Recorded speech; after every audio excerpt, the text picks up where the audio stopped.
వెలుగులో ఉంటే యేసు నీతో ఉంటాడు. సత్యమునకు సత్యముతోనే జత కుదురుతుంది. నువ్వు అసత్యములో ఉండి సత్యము నీ వైపు తిరగాలి అనుకుంటే కుదరదు. అది సాధ్యపడదు. నీవు సత్యాన్ని అనుసరించడం నేర్చుకోవాలి. నువ్వు వెలుగునొద్దకు రావడం నేర్చుకోవాలి. నువ్వు చీకటితో సహవాసాన్ని కట్ చేసుకోవాలి.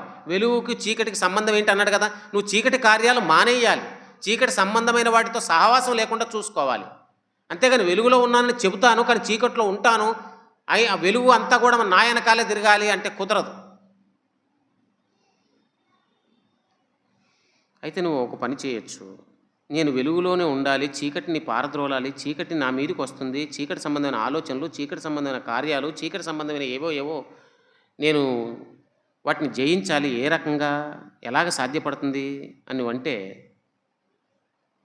చూడండి, రోమీలకు రాస్తూ పౌలు గారు మనకి ఇలా చెప్పారు. రోమాపత్రిక 13వ అధ్యాయము